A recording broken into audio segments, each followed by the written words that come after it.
Namaskaram everyone, this is Vishwaksen and welcome to Vaka Talks, where we talk about mental health and emotional well-being in various kinds of relationships. We are doing a glossary of various terms that are frequently used in therapy sessions, mental health areas, etc.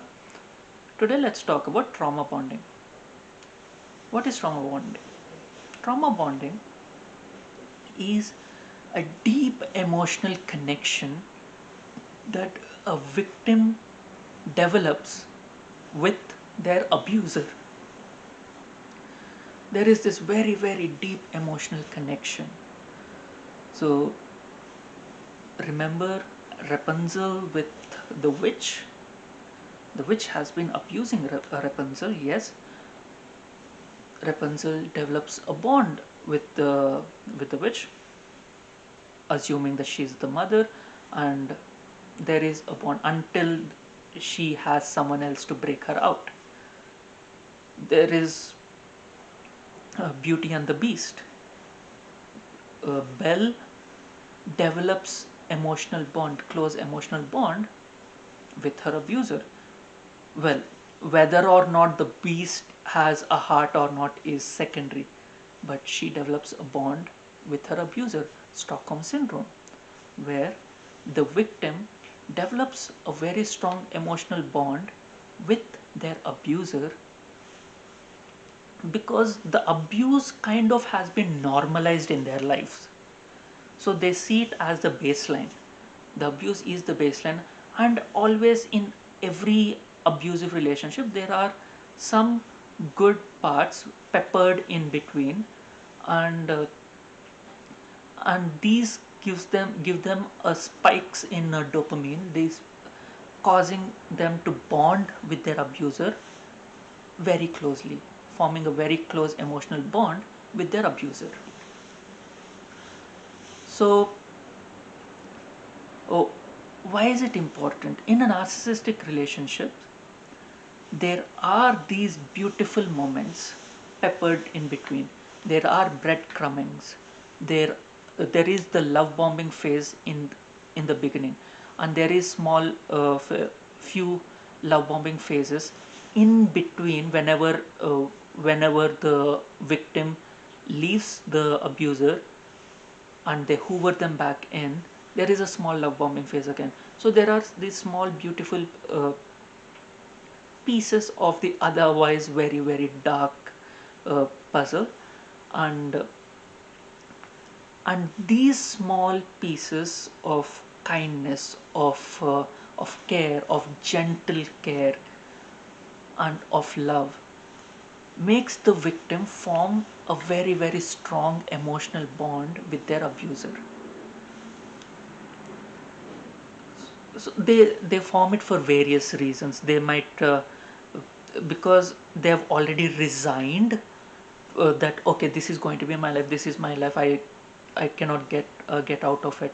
So once there is that resignation, that becomes the normal, that becomes the baseline. And now any small things, the small acts of kindness, small acts of love that they experience is a bonus. It's wonderful. So they don't feel abused anymore because they've been gaslit into believing that that's the normal, and they have been gaslighted into not having desires anymore, not having any requests, not wanting kindness, not wanting care, not wanting someone to uh, listen to them, not wanting emotional availability.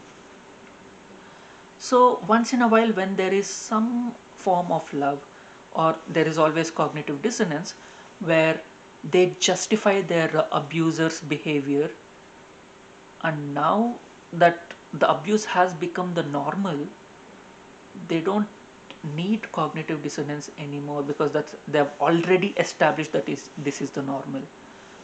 and